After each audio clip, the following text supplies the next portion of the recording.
are in listen-only mode. Good evening. I'd like to call to order the meeting of the Board of Selectmen for Tuesday, March 24th, 2020. And we will start our meeting with the Pledge of Allegiance, led by Scott. Allegiance to the. We'll stand. I pledge allegiance to the flag of the United States of America, and to the republic for which it stands, one nation, under God, indivisible, with liberty and justice for all. Thank you, Scott. I think it's especially important to start with that, with our pledge and reminder of unity as we're facing this difficult situation and the need for us to have a video conference meeting this evening.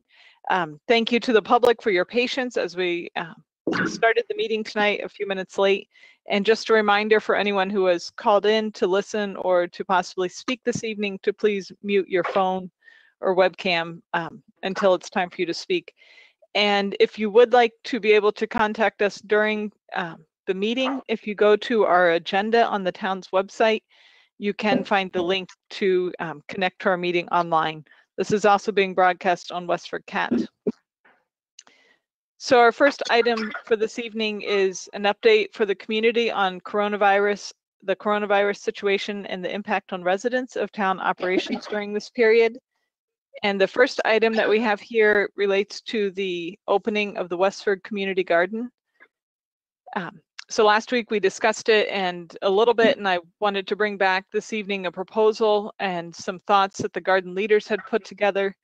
And I think our first recommendation is that we postpone opening the garden for about a month. Typically we are suggesting that we open in as a community to see where this is going. The rest of the recommendations can choose, one being garden, and that has always been very in particular community aspect of the garden.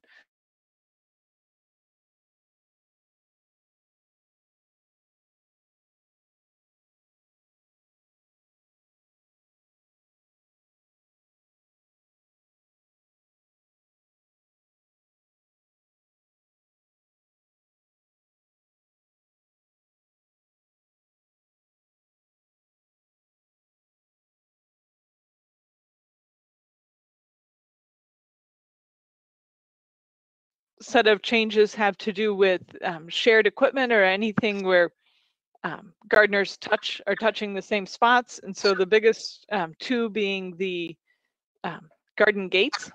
Everybody touches those on the way in and out. And so we'd like to find a solution that could use a foot or an elbow. And then the second one being the water spigots, which of course we use frequently. And so we're looking at maybe a pedal, something that can be operated with the foot. And then also related to that, we would leave the tool shed, the garden shed, locked for this year. So there'd be no shared watering cans or shared garden carts or garden tools. We would just ask all the gardeners to bring their own equipment for the garden. So we feel like those are the highlights of ways that we would like to be able to continue the garden, but to do so safely. The other aspect, which some of this, like everything else, we'll have to wait and see. The food donation program has been important for the gardeners and the food pantry. And at this point, we would say to cancel that. However, as this unfolds, if we can find a way to do so safely, we would certainly be open to that, and we could work with the Board of Health. That decision wouldn't have to be made immediately because the food donations wouldn't really start until late June or July. So we'd have a little more time to figure out if it's safe to proceed with that. I want to put all this in the context of the idea of food security and recognizing that for many residents, the garden does contribute to their ability to feed their family. And I think it even more so in these times, folks do appreciate having that control and that opportunity. And then I would also say that in terms of density of people and the social distancing that we're encouraged to do, I look at the 2.5 acre garden and consider how many people are in Market Basket on any given day. If you take, and then you consider the density of the number of gardeners spread out over the 2.5 acres of the garden. And I feel confident that we can we have plenty of space to provide for social distancing, and we would frequently remind gardeners to follow that recommendation as well. If I guess, I mean, the recommended distance for safety is 6 feet, Right. and our plot is 15 by 15. So, yeah, the plot size alone, I think, works for that distancing for you. Right. Any other questions or comments? Our opening workday is typically our biggest social activity, and so I've been speaking with Jody about the possibility of asking town staff to help with some of those activities so they can be planned and happen in a safe way, rather than asking hundreds of volunteers to show up to do that work on a given day. And I think we can work that out. Yes, Mark. Yeah, so I think this is a great alternative. Trying to keep life as normal as possible, but in the way that is most safe for everybody is what's important. And I think this proposal that you have certainly does that. So I'm completely in favor. Yes, Andrea. I agree with Mark, and also I think that food security is also a really important role that this garden plays. So I am hoping that as the summer goes on and continues, that things will change, and we will be able to provide food security and to make our donations to the community, and we can figure out ways either to do that if we're still within self-distancing and isolation, or if hopefully by then things have changed. I just think that this, like everything else, is a situation that we just have to continue to monitor as we move forward. I would add that there are some state organizations starting to look at this. We're not the only community deciding how to move forward with our garden this spring. And so I've joined some state listservs that have to do with community gardening, and I will share back with this group any best practices that are recommended or that come out of that work. If anyone in the community is listening and logged into our webcam, if you have any questions, you can use the question box that's on the right-hand side of your screen. I'll keep an eye on that, and Mike Wells is helping us as well, and we'll answer those. All right, well, I think we will move forward then with the community garden, and we'll just continue to update you as things progress, and hopefully we can open the garden in May. So our next item is to consider postponing annual town elections in accordance with S2608, an act granting authority to postpone 2020 municipal elections in the Commonwealth and increase voting options in response to the declaration of emergency to respond to COVID-19. Jody, do you have any comments about this or any more information from the state? Yes, the governor did file this bill. I don't believe the state legislature has approved it yet. So we really just wanted to talk about that tonight. I think that I've talked to Patty a little bit about it, and I think she might be out there willing to give input. I'm not sure, but she thinks that we need at least 30 days ahead of the election to cancel it. They are allowing us to reschedule it up till June 30th. They've got some suggestions for absentee ballot and social distancing. I will say I have some concerns about the town clerk's office receiving absentee ballots and how can we make that safe. We are looking at some technology that can have some sort of impact on cleaning these types of documents. We're researching that. So really it's just to float the idea. I mean, obviously, there's other things you need to think about, candidates, the fact that the ballot question you already approved on 51 Main Street won't have time to have a presentation ahead of time. So there's issues for you to discuss. I would add, I spoke with the school committee member today, and she brought up the idea, if we're rescheduling the election, to think about the impact on the schools, because if they've already missed weeks of school and we reschedule the election for early June and we take a school day, that at this point they need every day possible. So if things do resume to normal, we need to think about that because we're taking away a precious learning day. Yes, Mark? So a question on that, to the extent that we do postpone the elections, what's the possibility of being able to do it on a Saturday?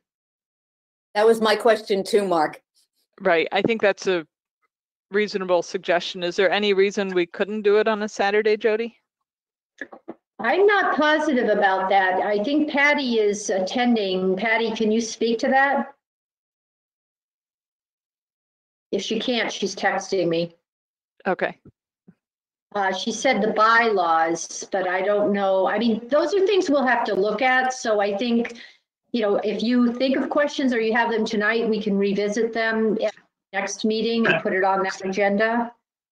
I would also Patty, like this- to think about the timeline when we need to make this decision. And I think Yeah. it may not be a perfect decision, but we will reach a point in the next few weeks that we just have to make a decision and move forward with it. Mike, were you saying something? No, Patty is unmuted, but she doesn't seem to be saying anything.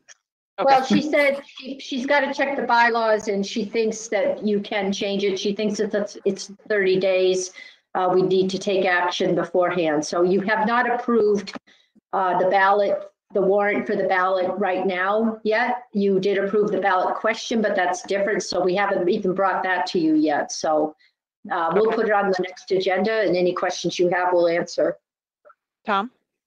I'm just wondering what caps it at the far end, because this is a very strange election season, especially for new candidates, and for them to have an opportunity to meet voters and have a chance to talk with them.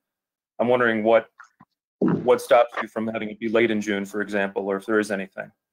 The legislation that the governor proposed says it has to be held before June 30th.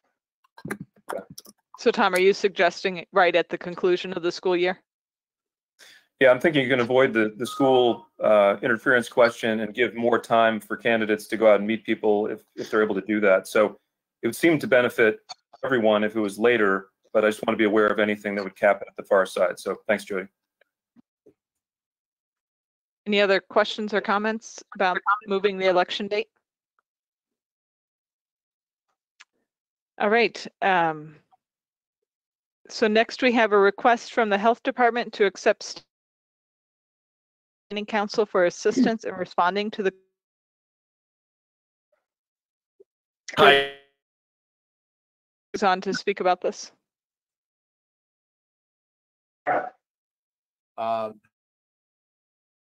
If you know, the state was, Jeff, right? I'm sorry, Jeff Stevens, Health. Yeah. Yes. So as giving out about $15 million to help with the response to put an application in, and I believe notification, and this money, surveillance and monitoring travelers, public health and quarantine, environmental behavioral health services, search, public health staffing, risk community of course. That really last item I'll help to do is ask so we can have in buying some staff that we can with our calls at this expect our call loads to jump up in town right now, and expect that number to rise. Hazard to even guess at this point. Dollars is for us to be able to spread and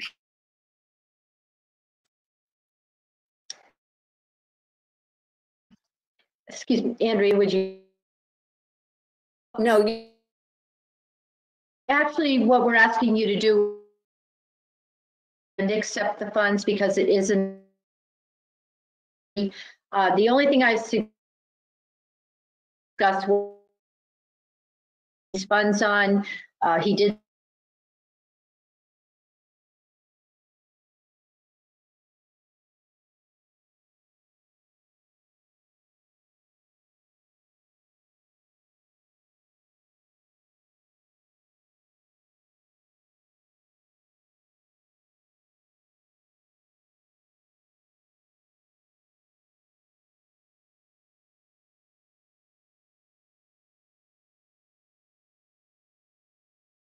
and looked at what the town's needs are and what the priorities are of those needs and how we best spend those funds so we get basically the most bang for our buck. So, you know, those are questions that I have that, you know, I'd like to be answered, you know, before we actually expend the money, although I think we should accept it as quickly as possible.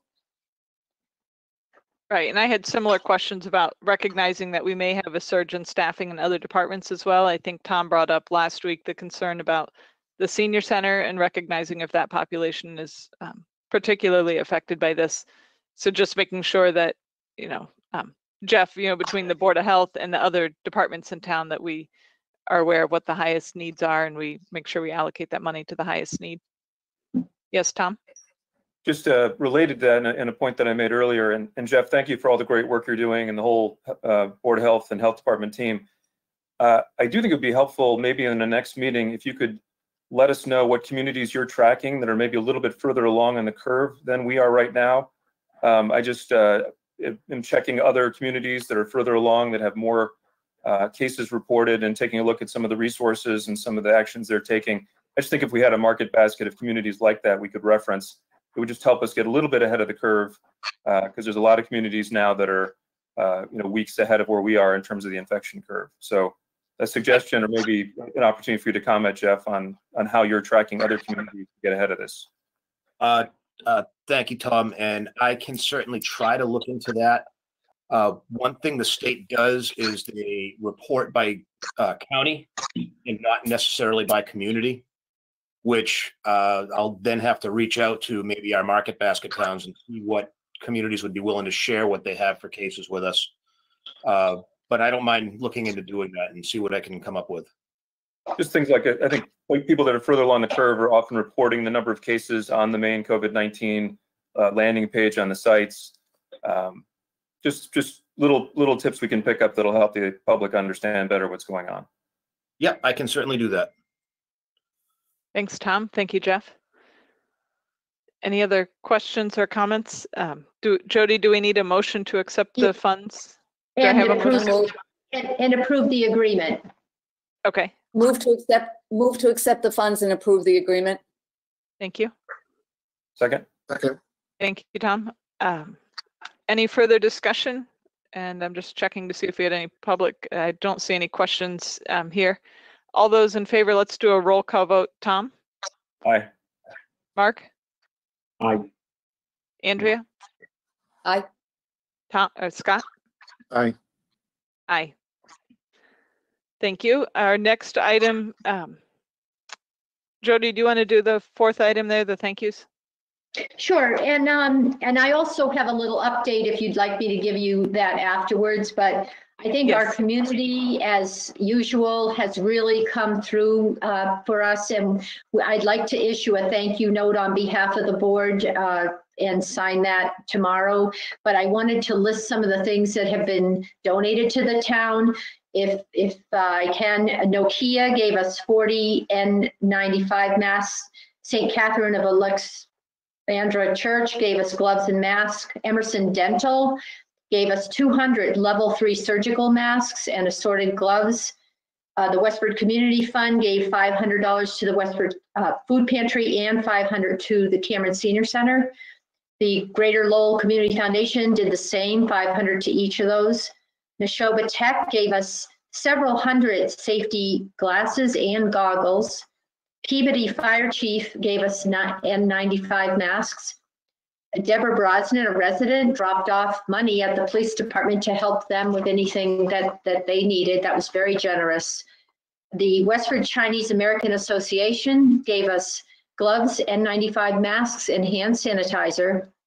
Iris Nail and Spa gave us gloves and surgical masks. Finishing Touch Carpentry gave us 1 box of gloves and 50 dust masks. And Transmed Pharmaceuticals gave us PPE, which is personal protective equipment gowns. We're in desperate need of gowns if anybody else has those. Westford Smiles, a dentist, gave us 100 masks, 2 boxes of gloves. And then we had 2 residents, or actually 3, Marty Beatty and Michael and Kathleen Tiani, who gave us gift cards from Market Basket for our seniors. So all very, very generous donations. We did have Sam from my office call some of the local companies to see if they had anything extra, and people really came through for us. So very pleased about that. Thank you. And then just an update. Oh, go ahead. I wanted to add one thing to that, Jody. I heard from a small business owner in town today who was seeking assistance, and if any small business owners do need help, we can put you in touch with our Economic Development and Westford Development Association, and they can help you connect with the resources that are becoming available at the state level. And we're happy to make those connections for folks because we know it's a really tough time for the small businesses in town. Yes, Tom? Just a quick check-in with the Westford Food Pantry. If you Google Westford Food Pantry, there's a big Donate Now button right there on the front. They're doing okay keeping up with demand, but I think we know this is beginning to affect us economically here in town. And they were particularly interested in cash gifts. So if you have a chance to go to the site and hit donate, please do. Thank you. And then if I may, the department heads are meeting every week virtually now, and really good meetings. We're really keeping on top of things. I have never been as proud of my staff as I am right now. Really, people have stepped up to the plate. A couple of things I'd like to list. The senior center, the Council on Aging has really been coming through for our seniors. They're calling all residents on the Special Population Emergency Registry list to discuss additional services. We call the most vulnerable in town, and we follow up calls on them. We're reviewing the census list, and we have a list of all residents over 75, and we're checking in with them to see what we can help them out with. We're also and we have volunteers helping us with that. The food pantry, we're delivering over 60 or who are disabled. We're also screening people with our social, giving transportation to medical pharmacy. We have volunteers who are helping, and we're kind of limiting distancing. I mentioned our very Terry. I think the please call us. We are arranging one-on-one sections and very creative.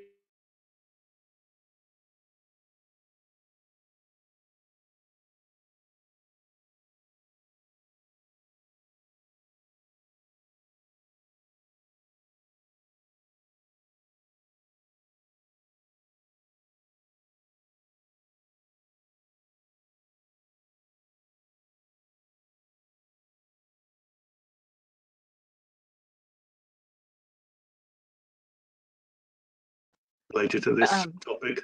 Yes, can you read it? I see that there's a question, but I can't read. It's a question from Christy Bates that says, what more does the town need? Where should people bring donations?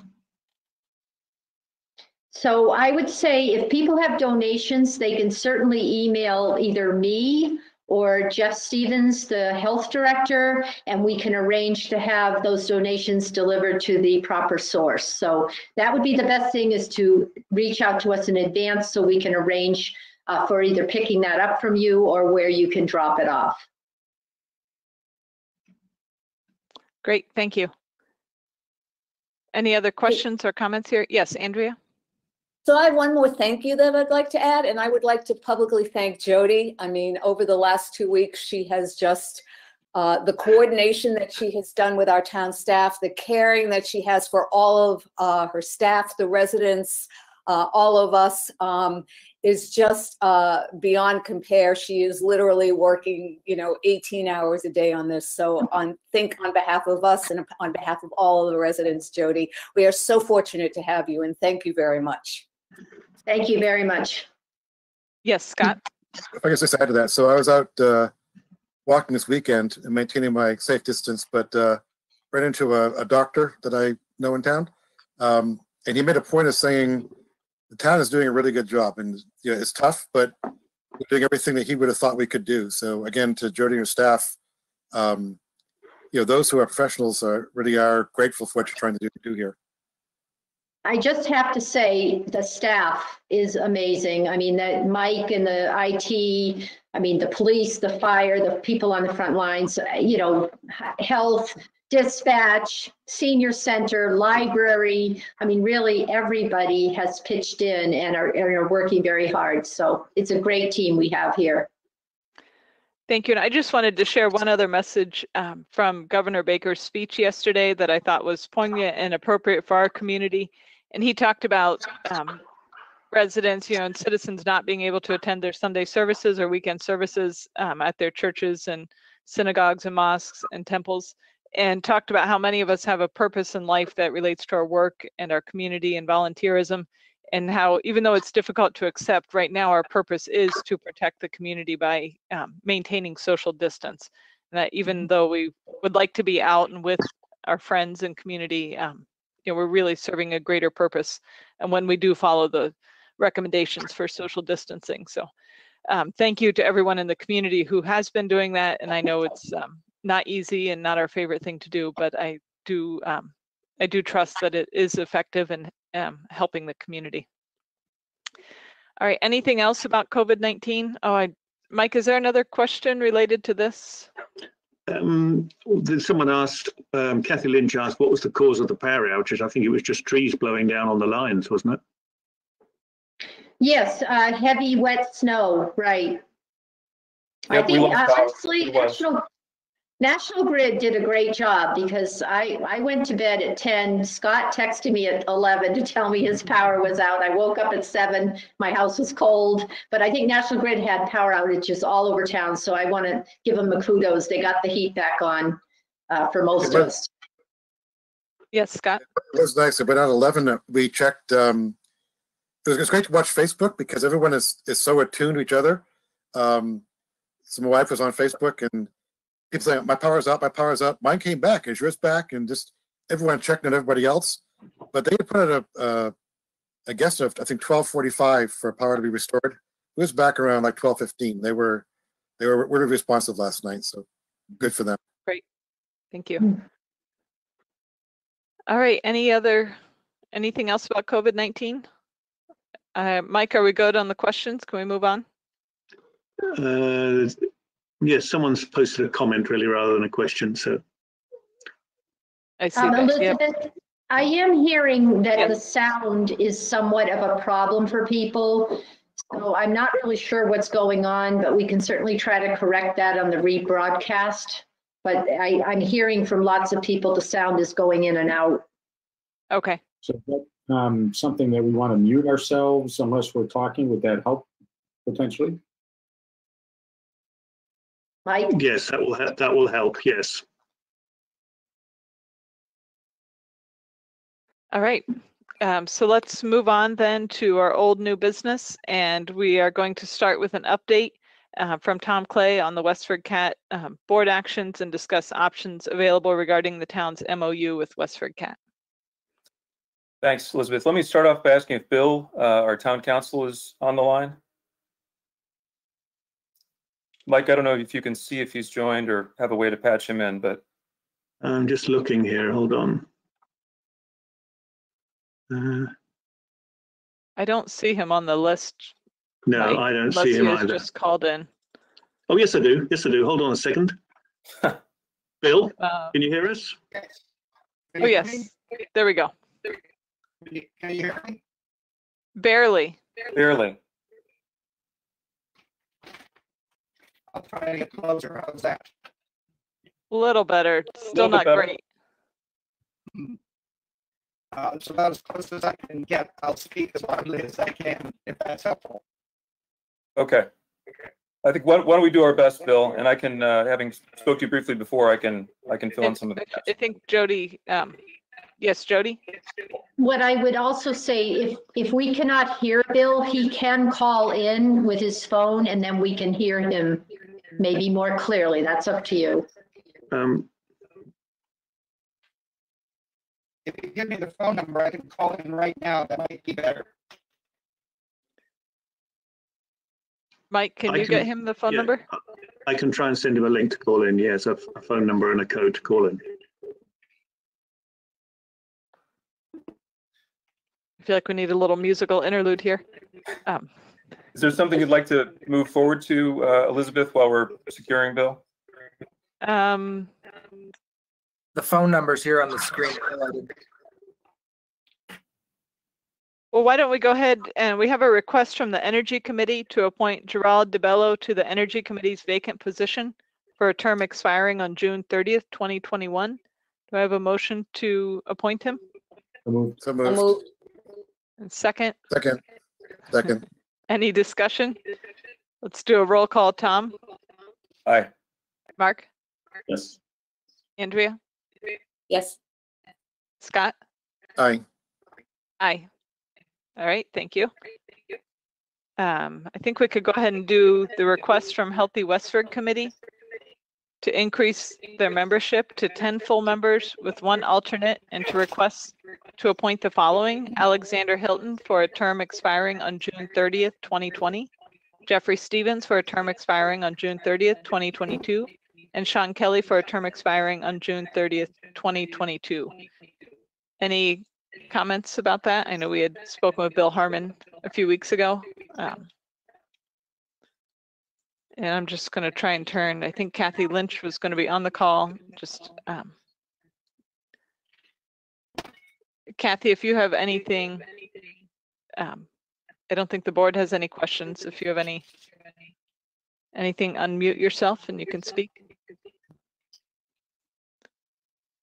All right. Do I have a motion to increase their membership and appoint these individuals? So moved. So moved. Second. Second. Thank you. Let's do a roll call vote. Tom? Aye. Mark? Yes. Andrea? Yes. Scott? Do we have Bill on the line? I sent him as a panelist. We'll see. Verified before that can kind of work. Okay. Should I try that?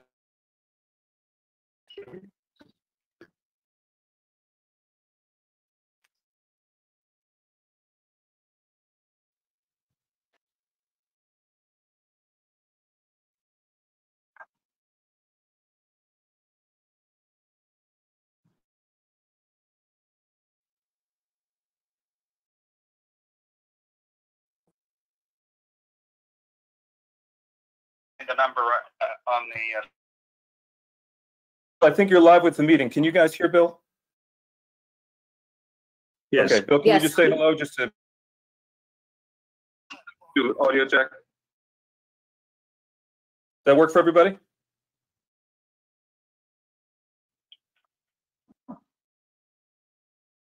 Again, Tom, or if I'm hearing Bill?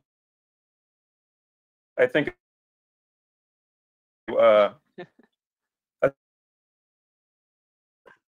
okay. There was a some up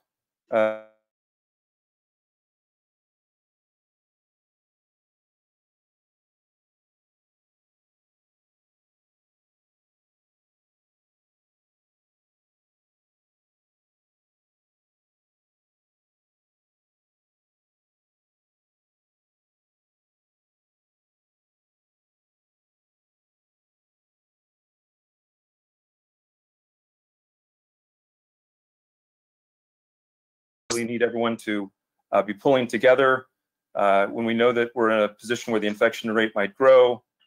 We have actually one senior staff member that's still on day-to-day employment status, which I know affects her sense of security.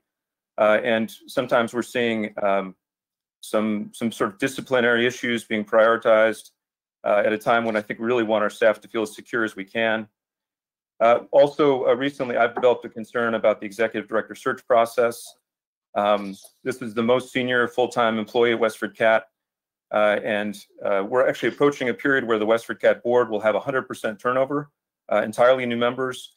And so it's especially important that this process is transparent, fair, and includes the broader community. At this point, there are 2 individuals, so I'm sure excellent individuals, who've been recruited by the board, and a number of the folks who were very active in the Westford Cat community who put in nomination papers or really wanted to be part of that committee, didn't receive a phone call, weren't involved, weren't given the opportunity to present their credentials. So I'm concerned that this kind of search, which doesn't sort of draw in the full community and have full transparency, could lead to a real problem later on. And so those are a couple of concerns that we've raised before. There'll be a chance for the board to discuss those, I'm sure. But at this point, why don't I try to ask Bill, based on his understanding of what's in the memorandum of understanding, what range of options might we have related and up to termination of the agreement? Board members, can you all hear me? I can hear you. Not great, but I can hear you. Tom, thank you. The range of options are probably 3. One is, I suppose, do nothing. Hardly an option. The second one is you can inform Tom, we lost him. Are we not getting the sound? You could informally communicate, perhaps a letter or email or a phone call to WCAT, your concerns and why it's timely and important, especially now when we have a board turnover issue, that the community be included, that nominees be included, and that the search be as responsive and as broad as possible. Third option is to send them a letter that you would send under Section 14. And it would be a letter that says you intend to terminate, and here are the reasons, A, B, C, D, and E. And the board has 30 days to appeal that before the select board if they wish. Those are the options you have as I see them. Should I repeat that? Yeah, please. Were you able to hear it well enough? Go ahead and repeat them, Tom. Okay. So, and Bill, you can correct me if I'm wrong. Basically, the options are do nothing, informally communicate our concerns to the Westford Cat Board, or go ahead and send notice of termination under Article 14, which is the relevant article in the Memorandum of Understanding that would say, at this point, we're initiating the termination process. And Bill, I think we had a question under the language that's there in Section 14. Do we need reasons different than some of the reasons I just mentioned to you, or would those types of reasons be fully sufficient under the language that's in that article? They're sufficient, Tom. I mean, the standard review is not serving the needs of cable subscribers in a manner consistent with this agreement. And the agreement is intended to deliver a product to members of the public. And that is going to be dependent on how efficiently and capable your access provider is. And if they're dysfunctional, distracted, or in some other way not properly performing, as it sounds like they are, then they are not serving the needs of cable subscribers in a manner consistent with the agreement. So my opinion is that the reasons that you have given me, Tom, and that we've exchanged emails expressing different concerns, my opinion is that those are sufficient under Section 14's language. Were you able to hear that, or should we repeat that as well? Oh, I heard it. That was okay. I'm getting thumbs up, so thank you for that. So at this point, Elizabeth, I think the message from Bill is we would have grounds if we chose to. The types of concerns that we've discussed would be sufficient for termination under Article 14. So really the question for the board discussion is that the path that we want to take? Is that an appropriate action for us at this time? So before we take comments, I just wanted to let folks know we'll have some discussion first by the select board. And then if Dan Bush, the current chair of the board of Westford Cat, would like to speak, I'll unmute you, Dan, and you can speak if you like. And then I know there are community members who are wishing to speak, so we'll do the best we can to get those folks online after that. But let's start hearing from the select board. Yes, Mark? Yeah, so listen, for 2 months, we have been imploring the board. And let me just step back and just say, I just want to thank Tom for all of the support that he's provided to be our representative on that board, and all of the inputs. So Tom, thank you very much.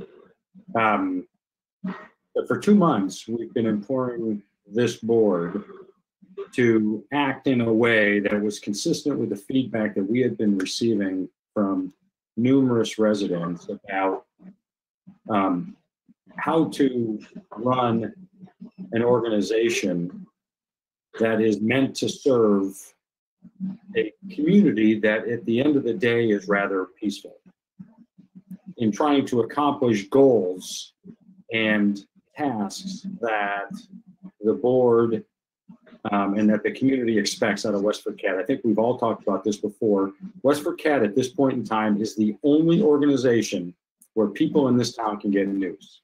It's no longer the Sun. It's no longer the Eagle.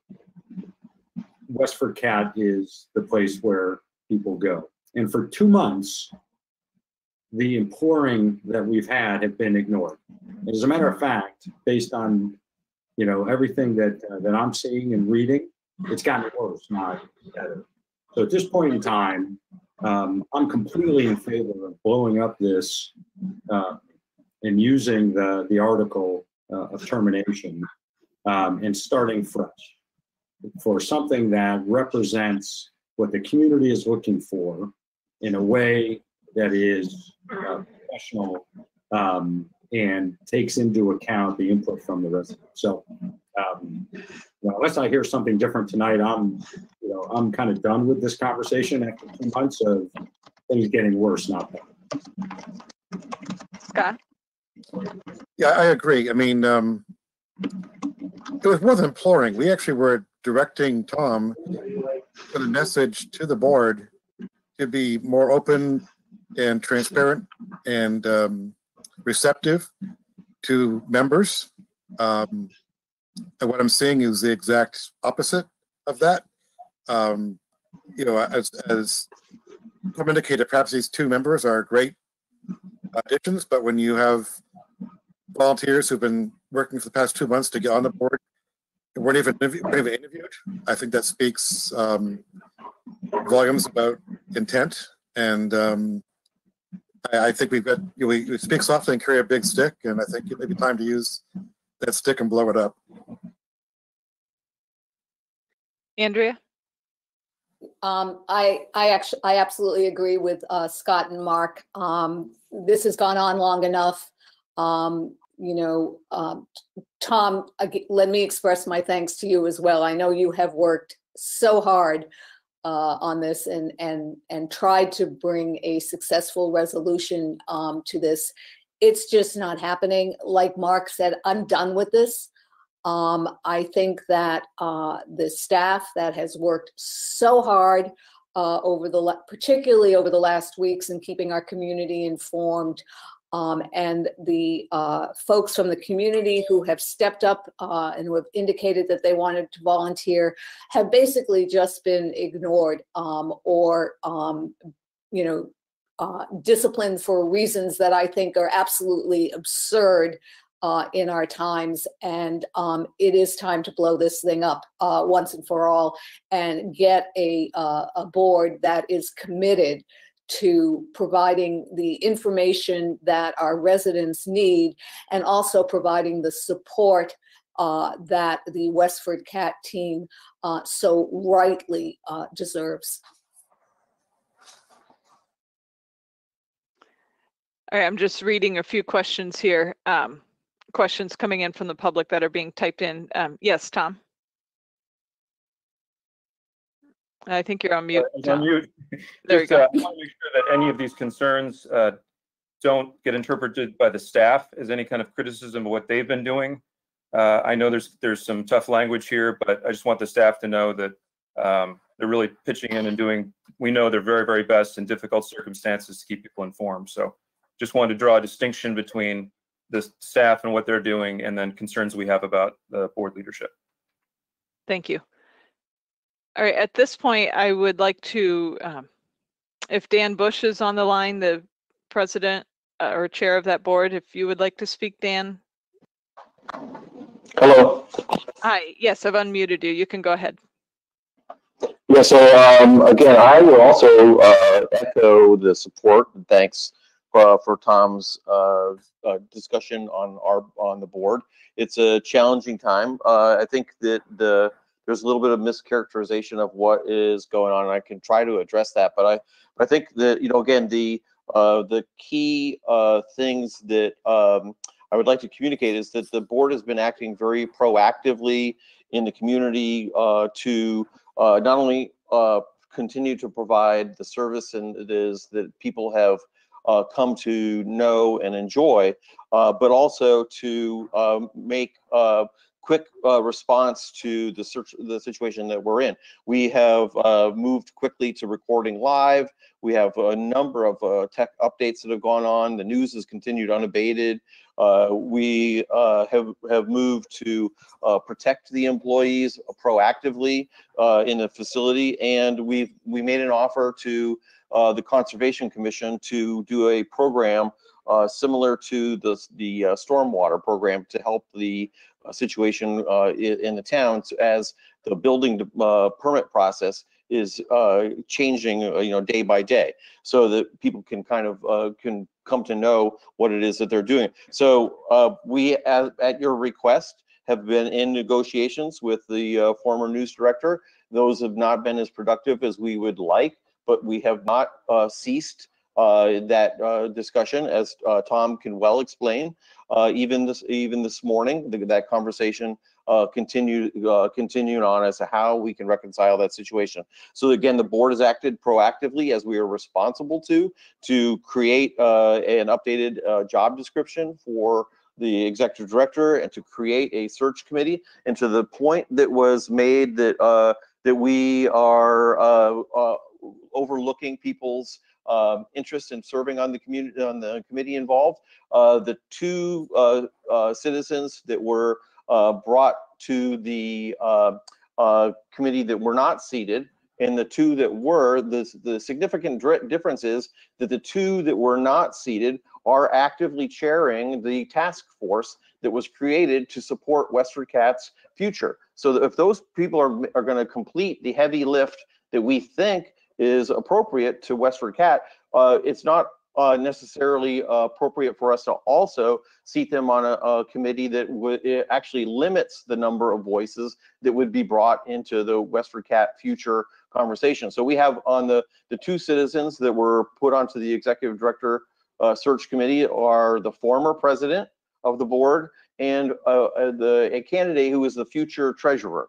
So the idea was, and it has quite a bit of legitimacy, I believe, to seat somebody that is past and somebody that is potentially future. And so we'll work through that. But there was no ignoring, and we are not acting unprofessionally. I would again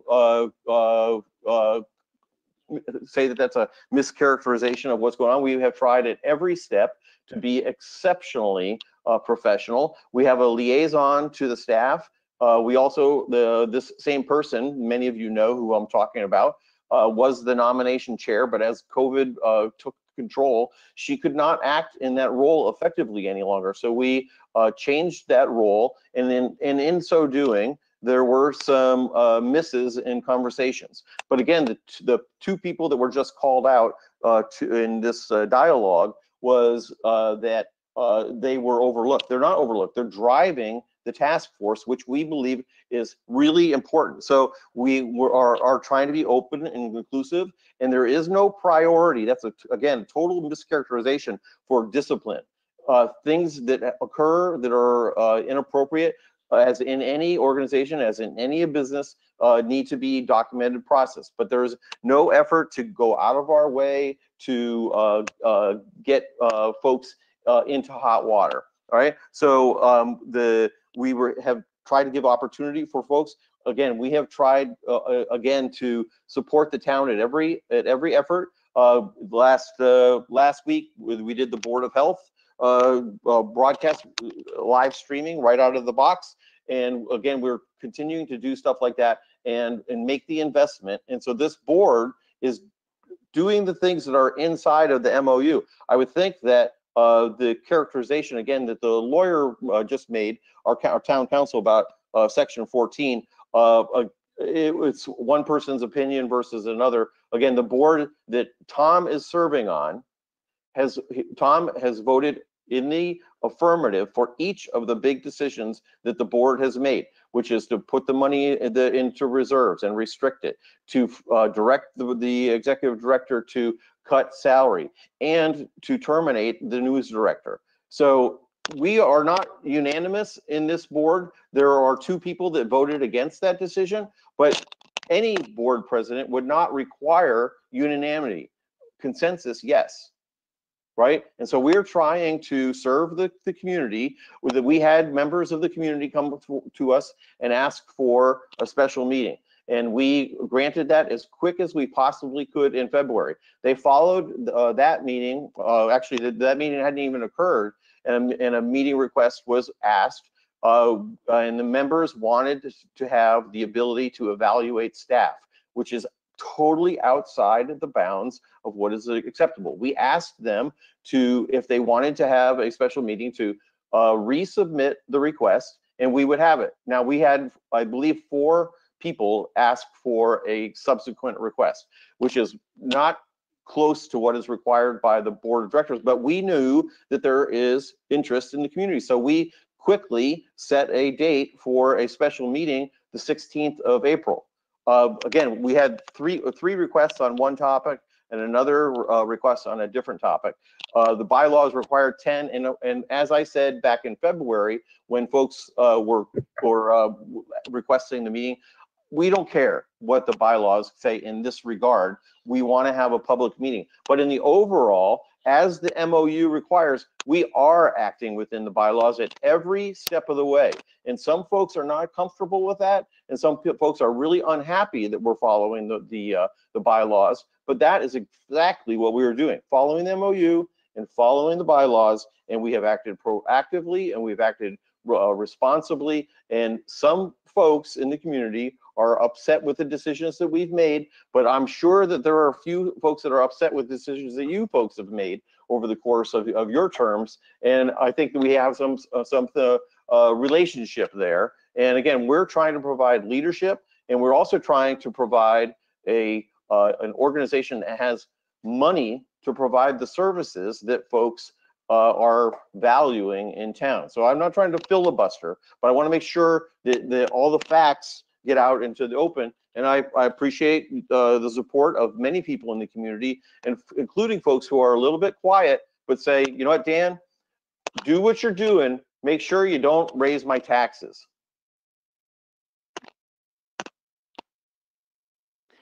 All right. So thank you, Dan. I think we wanted to hear from you this evening. At this point, do any of the select board members have questions? Tom? Yes. Just quick, I just want to clarify sort of the additional discussion that had happened around the 2 people on the search committee. 2 people were brought forward by text over the weekend. I had some strong concerns about process. Did all the candidates have a fair interview? Was there a clear understanding of which criteria were valued most? That was summarily dismissed by the chair, and there was an immediate vote called for. I again expressed my concerns, and I don't think there's any policy that this group has that you can't be on more than one committee. I think certainly other volunteers would have appreciated being contacted if there were such a policy.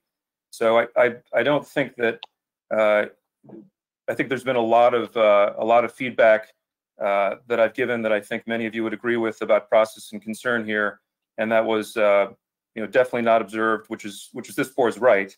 But I don't want people to think that this came up quietly. There was a lot of pushback here because I think it's so vitally important to have the public involved in this process.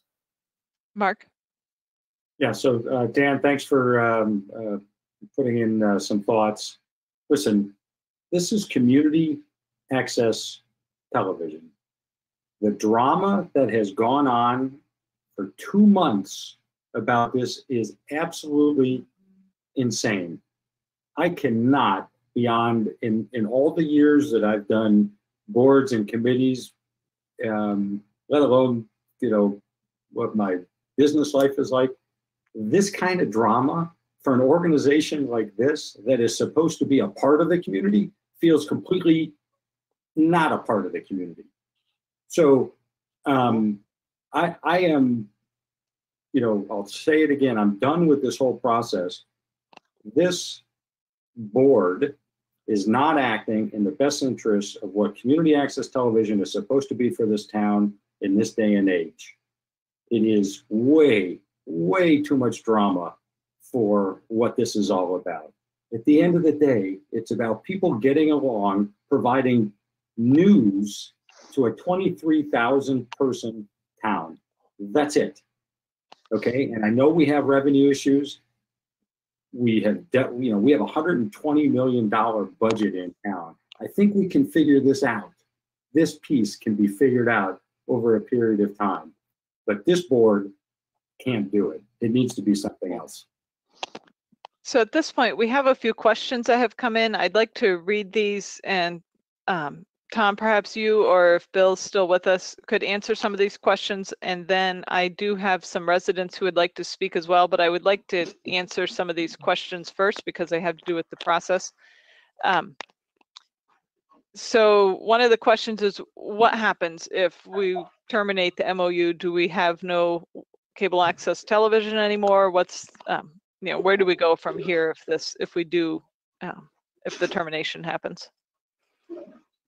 Bill, should I take a crack at this, and then you can tell me if you can correct me? Yeah, go ahead. Okay, so if notice of termination would start a 30-day termination process, the end of which all the operations and assets of Westford Cat would get returned to the town, get returned to the Board of Selectmen, at which point the board could pass on those roles and responsibilities to a successor organization. We would absolutely direct that all staff and all activities, operations continue as they are for now, while the termination process was moving through. Maybe a longer answer than people wanted, but absolutely this does not mean that we would be removing any services, taking anything away from Westford Cat. It would just mean that over the course of the next 30 days, a new parent organization, if you will, would be taking over oversight responsibility. Bill, is that a fair description of the process? And the only thing I would add is, do you have an organization ready to step in and take the place of WCAT, or will you? I believe that we will. I don't think there is one now, but I think there's people interested in making sure that such a thing exists. Yes, I mean, that's the main concern. This question would have been the first question I'd ask too, and that is, if you terminate these folks, who's going to step in their shoes?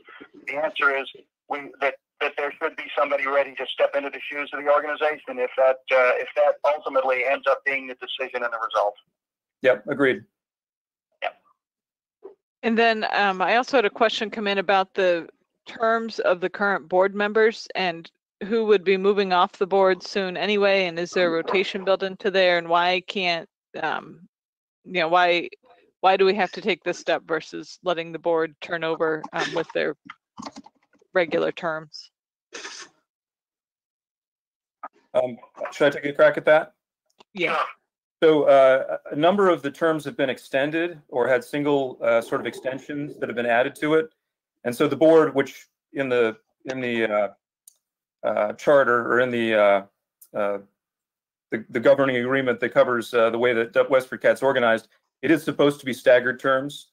That could be something that people look into. But as it is now, it looks like almost all of the board members are reaching the end of their term and would cycle out at the next election. The reason this might seem urgent now, I think, is because we're in a very difficult time of crisis. We want to make sure that the staff is getting as much support as possible. Also, I think for the executive search issue, which we brought up earlier, it really is important that we at least consider this issue now, because a lot can happen between now and the time the annual election is called. So I just wanted to make a comment in the questions I'm reading. I'm not clear from the community if folks are intending this as a chat between folks that are online, or if these are comments that you want read out loud. I know some of the questions we do need to answer, but I was unclear. So perhaps if you're chatting and you are making a comment there that you would like to be read out loud, just make a note of that and I can read those aloud. At this point, I believe we have community members who would like to speak. I have heard from Diane Wood. I'm going to unmute you, Diane. Let me see if, and you'll also have to unmute your own phone. Let me see who else. Diane, I think you are unmuted. I believe Christy Bates. Yes, Christy, you can speak. Hey, Elizabeth, if we can just ask everybody to mute themselves if they're not speaking. Yeah. Right. So I've unmuted a few people that I had heard from before the meeting that I thought wanted to speak. Diane, are you there? Would you like to make any comments? All right, I'm not hearing from Diane. Christy Bates. Can you hear me? You're very soft. I'm going to try to call in on that phone number. Hang on. Okay. Can you hear me now? Yes, go ahead. Hi, this is Christy Bates. I guess I wanted to talk to a few points. I could address Dan's issues about being transparent, but I'm not sure that I will. Just to say that I did apply for the Executive Director Search Committee and never received feedback. I'm on the task force, but I'm not a chair on the task force. So I just wanted to mention that. I also wanted to bring up that this started in November with a decision by the board to terminate the professional news. And the decision was based without involving CAT members. I know at this point it seems like a million years ago, but it is really important to note that Westford CAT is a nonprofit corporation with one class of voting members, and they have rights and they should have been involved with the original decision. Under Mass statutory law, the members rank above the board of directors. So I wish that had been taken into consideration at that time. It wasn't, and here we are. I do want to point out that I have signed up to be on the board with several other people of a new entity called the Westford Community Access Telemedia. That will be a 501c3, and that will be filed tomorrow. So there will be an entity set up if you do choose to terminate the current MOU. The other thing I would like to bring up is that, as Dan mentioned, there is a special meeting set up for April 16th. When I sent in a memo requesting it, I requested it to be an annual meeting. If it is an annual meeting, even if you do terminate the MOU, at that annual meeting, they could decide to hire a new board and then come back to the select board asking for an appeal of the revocation of the MOU with new board members. So I just want to point that out. Right, so there is a question here, Christy, if a new entity or if in the next few weeks the current members of the WCAT board choose to not continue serving and that board was replaced by a number of new folks, then the current existing 501c3 we could decide to continue that relationship. Is that correct, Tom, if there was a rapid turnover on that board? Yes, if the existing board were to call for this April meeting to become the annual meeting and have new board members elected at that time, and the existing board members could run for re-election if they wish, but anyway, it would be a call for new elections, then that would allow the same 513C to continue. That would be easier, but I don't think it would be insurmountable to have the other path, which would be basically completion up to the time of termination under the existing agreement and then transferring to the new entity. Okay. So either path could work and get to the same place, I think. Okay. Any other questions or comments from the community? I'm looking at the question box. If you post a question, Mike or I can unmute you.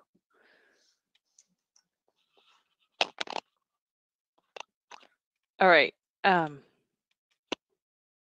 Yes, Dan, I think you're raising your hand there virtually. Yeah, I did. The unfortunate part here is that this drama that we're living through has been orchestrated by a number of individuals in the community that have an interest. And I see you're shaking your head, Mark, but that's an unfortunate reality that this board is dealing with. And, you know, I think it's really unfortunate. You know, we have tried to deal with this very professionally and make sure that the town is getting the services that it has become accustomed to and in a sustainable way. And I think it's very disappointing to have the mischaracterizations of what the board is doing perpetuated, including the discussion over how the folks should be placed on the search committees. We also created a bylaws committee, which no one has come forward to. We expect that there are a number of ways, and which is why we're promoting the task force, which Christy is serving on, as she mentioned. So I made a mistake and didn't realize that she wasn't co-chair. I thought that she was. But our effort is to get more voices into the community and grow the following. In 2018, at the end of the year in 2018, we had 1,985 followers on the news page for Westford Cat Facebook. Today, we only have 2,100. Please consider that as you are talking about how the investment that we're making in the news, which is, again, everybody agrees that it's important that we push forward. The Westford Cat News COVID story that went out on 3/16, if you go to the video on demand, there were 2 people in town that watched that. And the Board of Health webinar that occurred on 3/16, if you go to video on demand, the people that did not get a chance to see that live streaming, and we did supply that live streaming, 4 people watched that in town. So I sent out a variety of emails supporting what the budgetary concern is. In the environment that we're in, we are probably going to move from our minus 65K forecast to a minus 100. Because we expect that a number of things are going to come to erode the budget. And, you know, again, Mark, you are one of the folks that have led the charge on the holding on to the reserves, but we're going to blow through $100,000 of a $300,000 reserve here. Yes, Mark. Yeah, so listen, I get the financials. The issue is having a board that the community supports that can work through some of these issues and figure out whether there's a lifeline to Westford Cat or not. Agreed.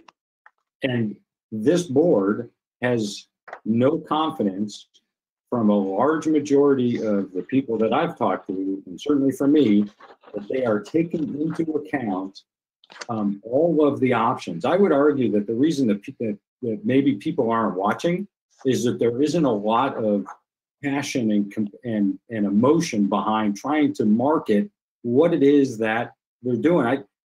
Quite honestly, the drama that's been going on has got to be tiring for anybody who even cares about what's happening here. So I don't know if Westford Cat can survive. I do know that there's a lot of people who have said that they want to do fundraising. I do know that there's more lobbying that we need to do with our state representatives to change the methodology in which revenues are granted. And maybe there's a need for the community to decide whether there's funding that is different from what is allowed legally today. All of those things need to be considered, but there's no give and take. There's no conversation happening. There's no anything. There's just feels like power grab after power grab after power grab. And it's like, enough already. Let's work with a bunch of people who have the same passion to try to make Westford Cat survive for as long as possible with the kind of news and content that people are looking for, and be done with it. I just don't see that happening in what's happening now. That's why I shake my head. That's why, you know, so I'm not saying the Westford Cat can survive long term with the way that technology is going. I do not know. But what I do know is that you need a connected group of people who share that goal, who want to make that happen, and don't have the drama involved in kind of these conflicts that are just seemingly unending. I agree. Right. It's very it's disappointing. Go ahead, Andrea. Andrea. So just following up on what Mark said, I think, to be perfectly blunt, the bottom line here is that this board is dysfunctional. It has lost the confidence of the community. It has certainly lost my confidence. In terms of, setting up your task force, that didn't come from the board. That came from the meeting that was held in February and the suggestions that were coming from your members. So there was no leadership from the board there that set that up. The work that Westford CAT's team has done over the last couple of weeks in the COVID, to get COVID information out, to live stream, okay, they did that, okay? It was their work that was doing that. And they were doing that in the face of the drama that was coming from the board, in the face of having to deal with what I consider at this point, particularly at this point in time, irrelevant issues that you folks were raising. So if Westford CAT is to survive, and I truly hope that it does, and that we figure out ways that it can survive, it's not going to survive with this board. And at this point, I think it is time to pull the plug. Everything that you have done in terms of the board trying to take initiative has been at the direction of the Board of Selectmen over the last 2 months. And for me, as Mark said, this isn't working and it's time to move on. So we did have a question come in that I think we answered before, but I think it's worth repeating. And it was a question about if the annual meeting was moved up, and obviously at this point it would have to be done virtually if it were to happen in April, and a new board was elected at that meeting, then it would save the expense and work of setting up a new 501c3 and going through that new legal process. Is that correct, Tom? If correct characterization there, if the organization moved up the annual meeting? Yes, because that would line up with basically the same timeline as this termination would, and it would save a lot of sort of administrative complexity and some cost and some work. So I think you'd end up in the same place in 30 days, and it would be simpler and more streamlined. Okay, thank you. I think that's would be a more productive way for us to move forward and have the community members who have expressed interest in serving on this board. I think that would be a good process, but it would certainly depend on the current WCAP board, making that decision and moving that meeting up. So there's a question, who would lead the annual meeting? Tom, do you know, or Dan, would it be the current board president who would lead the annual meeting? Yeah, by the bylaws, the president runs the meeting, yes. Okay, and who is the president right now? I am. Okay.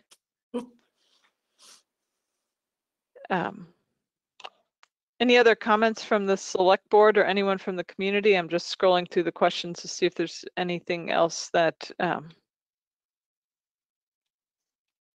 don't see any other questions that need to be answered. All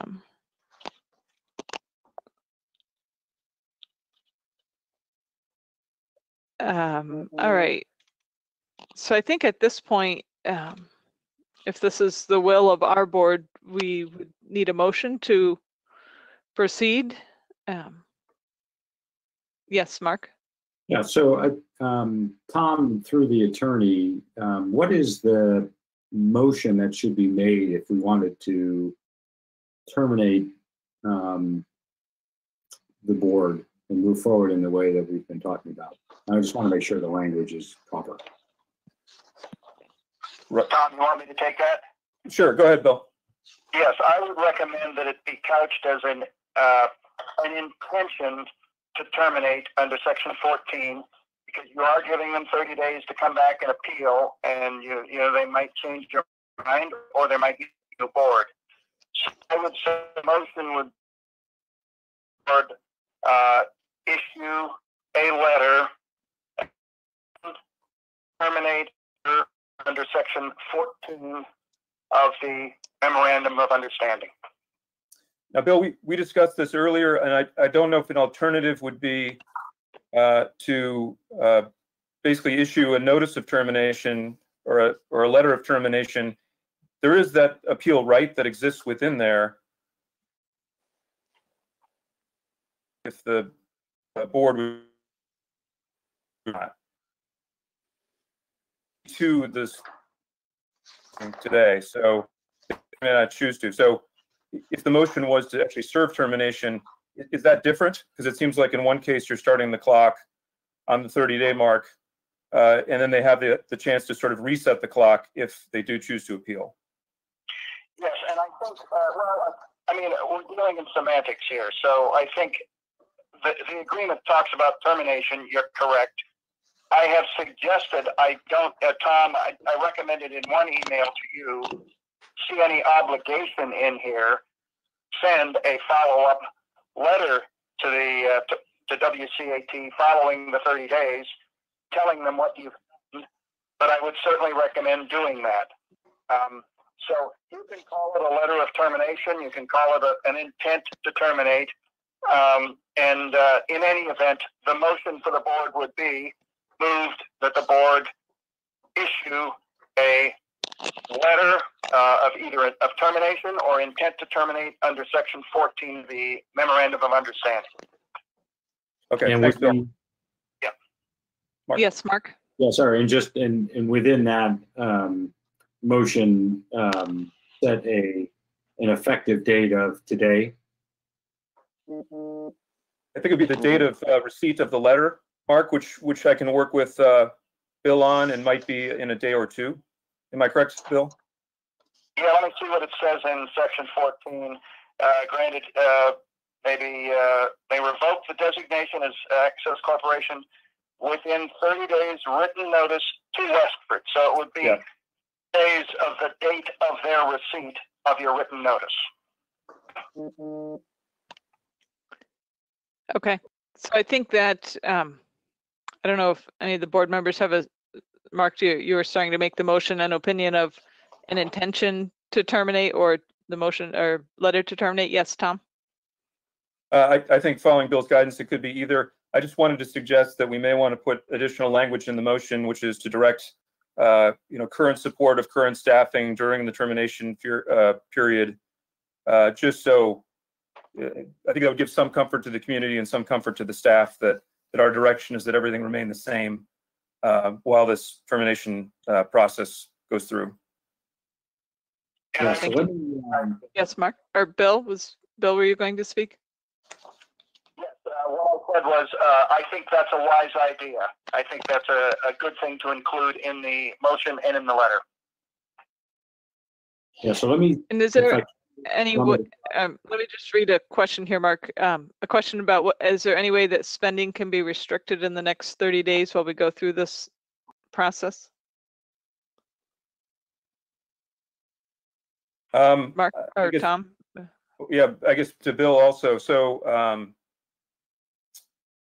I'm aside from giving direction that services continue in the same way, I'm not sure it would be easy to put in more detailed restrictions than that. I don't know if other board members disagree, but I don't necessarily see a way how we would impose some ceiling in the motion, for example.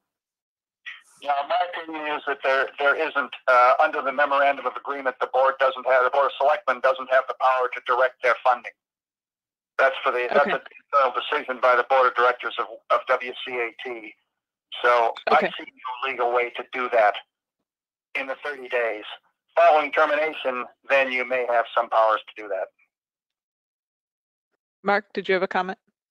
No, I was just gonna, when everybody was ready, I was just gonna suggest, or at least the start of the motion. Okay, go ahead. So,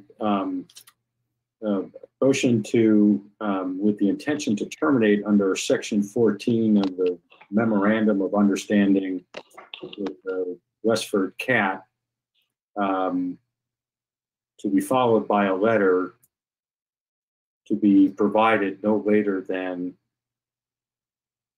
March 27th. And during the 30-day period that no changes to staffing be made. If Andrea? Friendly amendment?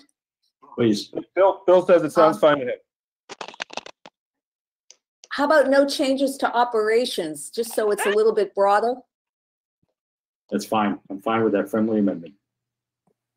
Thank you. So I have a motion from Mark. Do I have a second? Second. Thank you, Andrea. Any further discussion or comments from the public? I'm Elizabeth, looking at can the you hear me? question box. Yes, is this Diane? Yes, Diane. I do want to point out for the general audience in the community that based on the question or two that you heard, this may sound like a drastic step. However, I think you also all know how many days, hours, weeks we've been at this trying to move forward and progress and getting the community involved. We certainly appreciate the select board's support. Most definitely tonight, and this is wonderful news that we can move forward, but want to assure the rest of the community that we had to get to this point for some action.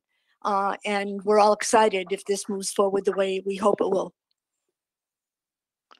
Thank you, Diane, and we appreciate the support you've given to Westford Cat, over the past few months and your interest in seeing it continue. Any other questions or discussion from the board? All right, so we have a motion and a second. We will take a roll call vote. Tom? Aye. Mark? Yes. Andrea? Yes. Scott? Aye. Aye. And I'll just read one other question that came up here that wasn't directly related to our vote, but just a comment from a viewer asking if a different person can be voted to lead the April meeting. And I would assume that that's outside the purview of our select board to dictate who would facilitate the April meeting, whether it's a members meeting or an annual meeting. I assume that would be up to WCAT's board to determine who would lead that meeting. All right, anything else about this, or we can move on to our next agenda item? Thank you, Bill, for calling in. We appreciate your help with this. Thanks, Bill. You're most welcome. And just a reminder, the letter that you send out will include the various reasons that Tom and I have been discussed. And Tom, I assume that's your intent. That's exactly right. Bill, I'll be in touch with you tomorrow to find a time to finalize the letter. Great. All right. Good evening, everybody. Thank you. Thanks, good night, Bill. Thank you. No, Bill. All right, so moving on our agenda, next we have board reports and updates. Anyone have anything here? Nope. All right, we have a town manager's report. Jody, do you want to go through the contracts?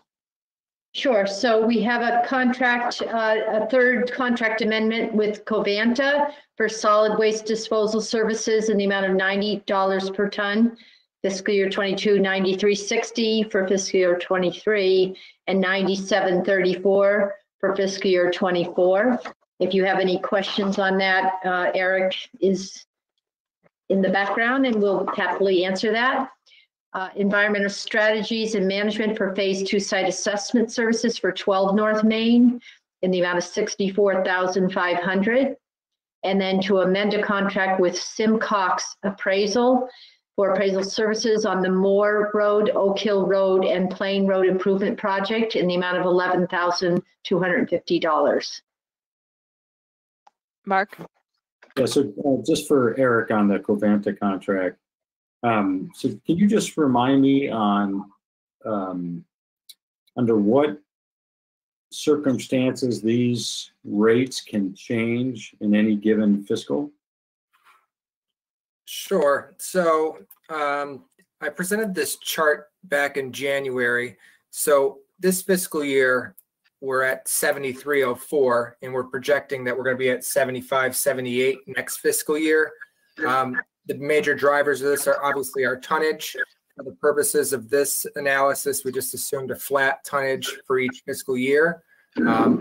to assume with the coronavirus situation, depending on how long it goes, we're estimated increased tonnage for both recycling and trash. But the major increase is coming in FY22. We did participate with 7 other towns to come to this agreement. Unfortunately, this was the best we were able to identify, and there are very few options to take the municipal solid waste to. Right, Thank you. And go ahead, sorry. Mark. Yeah, Yeah, sorry. go ahead. I just wanted to, so is there an opportunity, not an opportunity, is there a way that Covanta within a fiscal can change these rates with the contract? Are there certain circumstances that allow that? No, so we would be agreeing to these amounts. There would be no changes. They couldn't increase it, and we couldn't negotiate decreases as well. So we've tried to insert language in other contracts amendments where we would have some language to make adjustments based on market conditions, which the Covanta was unwilling to entertain. Okay, thank you. So Eric, I do have a question. I know there's been some discussion during this budget season about pay-as-you-throw trash. If that happens, are we then charging people for trash bags, but we're still paying this $90 a ton, but we're bringing in revenue? Is that how it would work? So every program's built a little different. So we would have to build it specific for Westford. This portion would be unchanged because this is just the disposal. So we'd essentially just have to change our collection and any sort of fees that we would be passing to the residents, such as purchasing bags or a flat fee per household. A lot of towns do it different ways, which I believe we will be exploring in the future months if that's what the board wants. Okay, thank you. And Diane, I see it looks like you have your hand raised, and I'm not sure if you're still online and would like to speak. You're muted if you're trying to speak. All right, we'll move on. Any other questions about the contracts? Do I have a motion to approve the contracts? So moved. A second. Thank you. Tom? Aye. Mark? Yes. Andrea? Yes. Scott? Aye. Aye. All right, thank you. Do I have a motion to waive reading of correspondence? So moved. Second. Thank you. Let's see, a question just popped up. I have a motion second to waive reading correspondence. All those in favor, Tom? Aye. Mark? Yes. Andrea? Yes. Scott? Aye. Aye. Did you have a question, Elizabeth, you wanted to read? No, I was, it was about a previous topic, so I think the discussion on that is over. So no, I think we can move on. Do I have a motion to adjourn? Yes, thank you, Mark. Second. Second. Thank you, Tom. Aye. Mark? Yes. Andrea? Yes. Scott? Aye. Thank you. Good night, everyone. Aye. Good night. Thank you, Elizabeth. Thanks, everybody.